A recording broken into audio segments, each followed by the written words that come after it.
A seed fell on good soil and grew strong. Other seeds fell on the path and fed the birds. More seeds fell on rocky ground and sprang up only to die quickly in the heat of the sun, and other seeds were starved for nutrients, with big thorny bushes growing over them. This parable and parable means a simple story to help us understand God. This parable could be a way of us even getting further from God if we think that we are that seed that is doomed to be eaten by the birds. We could focus all of our energy with this simple story, trying to figure out which of the seeds we are in this story and then who God is in this story. And when we do this, we fall into thinking that this seed planting moment is permanent.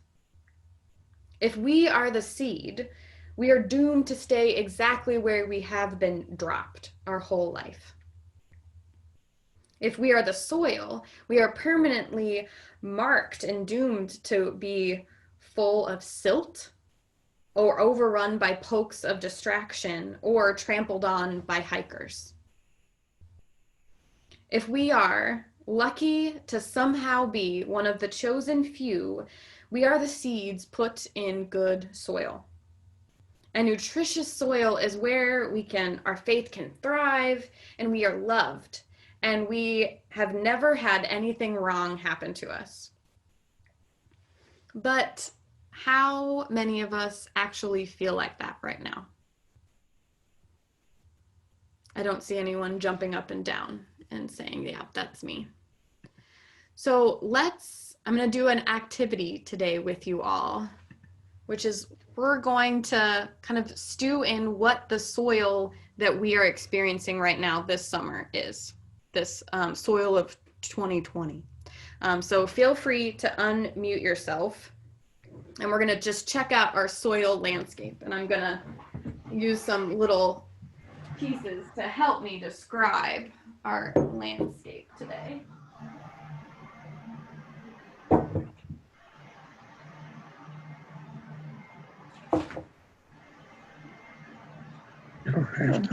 I'm muted.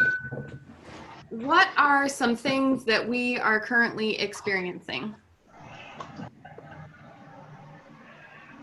Give me some words. Uncertainty. Uncertainty.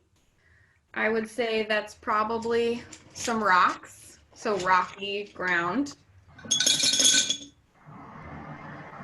What else? Anxiety. I'm going to say that also counts as rocks.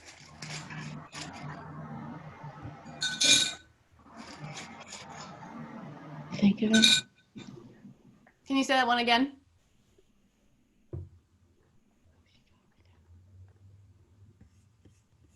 I didn't catch it.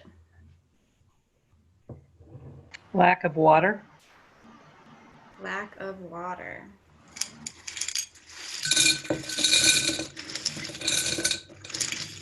A lot more rocks. See some dust flying up. Lack of nutrition. More rocks. Illness and grief. More rocks.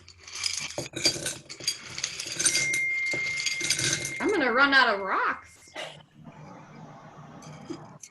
What about pulling together and having people help you? I think that's a real positive. Yeah.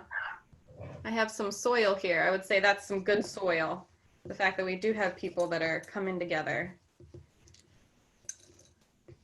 Acts of kindness. That's some good soil. I'll add some more soil for that.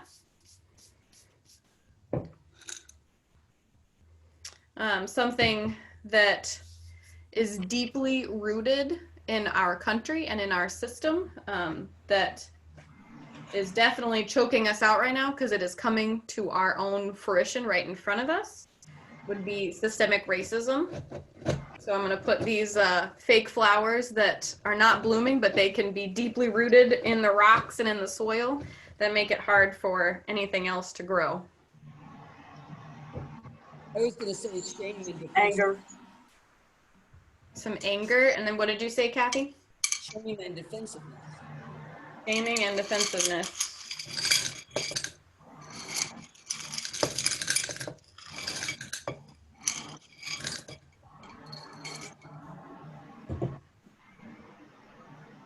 What else is part of our soil landscape? Personal growth. That's good. Put some soil in there. Some sunshine. Sunshine, I'll add that. I'll add some soil for sunshine.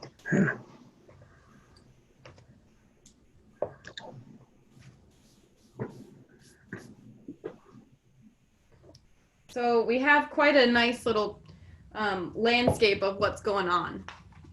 And I'm just going to add the rest of these rocks in here for the 136,000 people who have died so far from our pandemic in our country. So if this is our soil landscape for us to grow this season, we're screwed.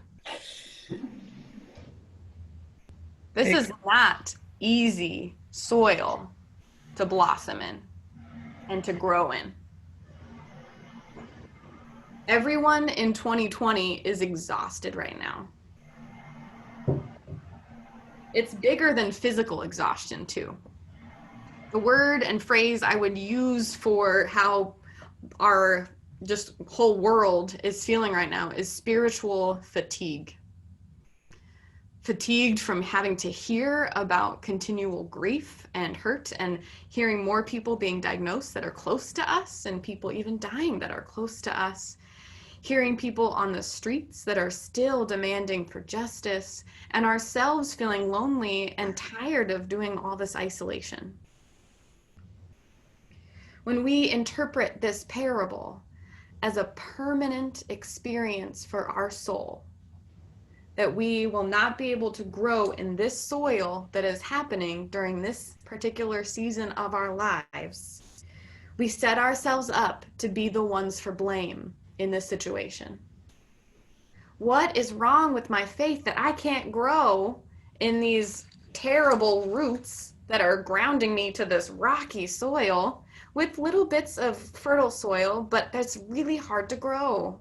It's not your fault that you're having a hard time right now. And if you are having a hard time with your faith, that's a normal reaction to this very abnormal situation. This line of thinking that we are permanently to blame or that it's our fault if we have doubts or if we're not growing well during this season is dangerous because it doesn't leave much room for God's hopes for us. These rocks, this soil, these rough, bushy thorns that are not going to create anything are also a part of our creation. And we are part of creation. We have been lovingly made and created by God. Where we are right now spiritually is not our fault because this season is particularly difficult to grow in. And even in the most difficult situations, God is here. And remember, this is just one growing season of many. There's not just one seed that will fall and determine our whole lives. We have many seasons of growth and dying that are going to be a part of our lives. One snapshot of this spring and summer being sown for a harvest in the fall. So let us not see this as a deep analogy of our permanent set of life or a path we can't ever get back on, but just that there are many steps that are needed to be taken to cultivate a harvest. small moments of intentional movement, paying attention to where a seed goes and watering it and making sure to weed and thin and to fertilize it. Similarly, paying attention to where our attention goes, making sure to nurture the connections and relationships we have with each other, giving ourselves space to rest, giving ourselves space to crumple, and feeding and nourishing ourselves with activities that really give us life. In our Romans text today, we are assured that the Spirit of God is dwelling in us. Christ is within us. So right now, our growing season may be pretty rough, but there are next year's seeds that are percolating within you. And even if the seeds we have right now are withering, what can we learn from this? What wisdom is being tended even in the midst of this crap? I'm going to challenge you to take 10 minutes out of every day this next week to pay attention to the painful places in your soul where you feel like there's only rocks and only weeds. And ask the pain, what do you need in order to heal? What can nourish all of me?